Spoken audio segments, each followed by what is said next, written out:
ये वीडियो पूरी तरीके से हिंदुओं के समर्थन में है, क्योंकि इस वीडियो में हम बात करेंगे कि गाय को आखिर काटा क्यों जाता है। जिस गाय को हमारे धर्म में हम इतना पूजते हैं, आखिर वो काटी क्यों जाती है और उसका सॉल्यूशन क्या है। लेकिन उससे पहले आप ये वीडियो देखिए।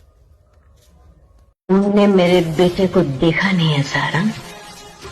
अगर देख लोगे तो डर के मारे तुम्हारी आंखों की पुतलियों का रंग सफेद हो जाएगा। तुम्हारा तो मैं हरियाणा, राजस्थान और यूपी के जो गौरक्षक दल है या जो बजरंग दल है, ये गायों को बचाते हैं जो सप्लाई हो रही है। ये पुलिस का पूरी तरीके से साथ देते हैं। इनके काम की बहुत ज्यादा सराहना की जाती है, क्योंकि इन्होंने लाखों गायों को बचाया है। और किस तरीके से सप्लाई होती है इनकी वीडियोज में आप देख सकते हैं। यहाँ तक कि गाय जो गैस के टैंकर हैं उनमें बंद करके उनको वेल्डिंग करके ले जाया जाता है। लेकिन ये तो वो हैं जो पकड़ी जाती हैं, लेकिन जो नहीं पकड़ी जाती वो तो सारी कट गई। लेकिन क्या ये परमानेंट सॉल्यूशन है गायों को बचाने का? क्या है परमानेंट सॉल्यूशन? उस पर बात करने से पहले आप ये वीडियो जरूर देखिए। तो ये है गाय का बछड़ा और इसके चमड़े को यूज करके बनाया जाता है लुई विटों का बेल्ट। ये मैंने खोली लुई विटों की ऑफिशियल वेबसाइट। इन्होंने इसमें साफ साफ इन्फॉर्मेशन दे रखी है कि ये बेल्ट बनाया गया है काफ के लेदर से। अब ये बेल्ट बछड़े के चमड़े से इसलिए बनाया जाता है ताकि बेल्ट ज्यादा सॉफ्ट और स्मूथ फील हो और ज्यादा लग्जूरियस और क्लासी लुक देता है। अब यही सेम बेल्ट हमारे बीजेपी के नेता अनुराग ठाकुर जो अभी तक ज्ञान देते फिर रहे थे कि गाय की सेवा सबसे सुप्रीम रिलीजन है, और ये खुद बछड़े की चमड़ी का बेल्ट पहने हुए हैं। इन्होंने इस बेल्ट को छुपाने की तो बहुत कोशिश की, लेकिन झूठ छुप नहीं पाया। और ये बेल्ट है 60 से 70 हजार रुपए का। वो भी सिर्फ अनुराग ठाकुर जी की नहीं है, ये कहानी सारे नेताओं की है। सारे बड़े बड़े जितने भी सेलिब्रिटीज हैं, एक्टर हैं, सिंगर हैं, चाहे वो कोई भी हो, क्रिकेटर हो, जो भी लग्जरी लाइफ जी रहा है, ये सारी कहानी उन लोगों की है। यहाँ तक कि जितने भी कथावाचक हैं जो लग्जरी लाइफ जी रहे हैं उनकी भी है। लेकिन बात यह है कि क्या आप किसी को चीजें खरीदने से रोक सकते हो? नहीं। तो फिर ये हिंदू धर्म होने का नाटक भी बंद कर देना चाहिए। गौरक्षकों का इस तरीके से गायों को बचाना परमानेंट सॉल्यूशन भी नहीं है, क्योंकि ये एक ऐसी कहानी है कि आप किसी पेड़ को सुखाना चाह रहे हो और आप उसकी सिर्फ पत्ती तोड़ रहे हो।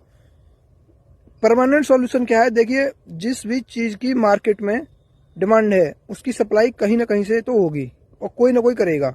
गाय काटी जाती है, भैंस पे काटी जाती है, उनका मांस सप्लाई होता है खाड़ी देशों में। सरकार को सब पता है। उसकी हड्डी से लेकर मांस तक, चमड़े से लेकर सींग तक, सारी चीजों का कुछ ना कुछ बन रहा है। चमड़े से जूते, बेल्ट और बैग क्या क्या बनाए जाते हैं। और जितना सॉफ्ट चमड़ा होता है उतनी उसकी ज्यादा कीमत होती है। भैंस से ज्यादा सॉफ्ट चमड़ा गाय का होता है और उससे भी ज्यादा सॉफ्ट होता है उसके बच्चे का। गाय के बच्चे को गर्भ में ही मार के उसकी स्किन को निकाल के अच्छे अच्छे प्रोडक्ट बनाए जाते हैं जो महंगे होते हैं। जो सुना है ना कि 5 लाख के जूते के 6 लाख की बेल्ट, ये उन्हीं के होता है। और ऐसा बताया जाता है, जो खान सर की वीडियो में बताया गया है, कि उस बच्चे को भूख प्यास से तड़पाया जाता है जिससे उसकी स्किन है वो सिकुड़े नहीं। और गायों की दुर्गति तो मतलब इस देश में किसी से मतलब छुपाई ही नहीं गई। और बेशक गाय पूजनीय है, पीएम भी उनकी पूजा करते हैं, कथावाचक अपनी कथाओं में गुणगान करते हैं। बेशक गायों के पीछे हिंदू महासम्मेलन हो रहे हैं, लेकिन हकीकत यह है कि देखो, गाय रोड पर मर रही हैं, एक्सीडेंट से मर रही हैं, और गौशालाओं में भूखी मर रही हैं, बीमारी से मर रही हैं। खासकर सरकारी गौशालाओं में तो बहुत बुरे हाल है। प्राइवेट में लिमिटेड गाय रखी जाती है और काम की गाय रखी जाती है। इसका जिम्मेदार कौन है? सॉल्यूशन क्या है? देखो, सॉल्यूशन एक ही है कि हकीकत को आम जनता समझे।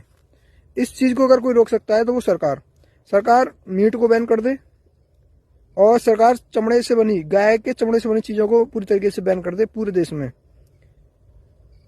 तो ही ये चीजें रोक सकती हैं। बाकी गायों का इंतजाम हिंदुओं को खुद करना होगा। अब आप कहोगे कि हिंदू कैसे कर सकते हैं? भाई, धर्म से जुड़ी चीज है तो क्यों नहीं हो सकती? जब इतने लाखों करोड़ों की कथाएं का आयोजन हो सकता है, अगर कोई हिंदू धर्म पर थोड़ी टिप्पणी कर दे तो उसके खिलाफ प्रदर्शन हो सकता है, लोगों की भावना बढ़ा सकती हैं। तो ये भी तो हिंदू धर्म से जुड़ी चीजें हैं, इस पर भावनाएं क्यों नहीं भड़कती? आप फिल्मों में शाहरुख खान के खिलाफ आंदोलन कर सकते हो हिंदू धर्म के लिए, आप भगवा रंग के लिए कुछ भी कर सकते हो, तो ये भी तो हो सकता है। और क्या सरकार की जरूरत है? मुझे नहीं लगता कि उनका इंतजाम करने के लिए सरकार की जरूरत है, क्योंकि सिख धर्म में देखिए 24 घंटे लंगर चलता है। क्या वो सरकार से मदद मांगते हैं? नहीं मांगते। तो हिंदू तो और भी ज्यादा है, हिंदू तो 80% है, तो वो भी तो इंतजाम कर सकते हैं गायों का। बाकी आपको इस वीडियो पर क्या राय है कमेंट में जरूर बताइए।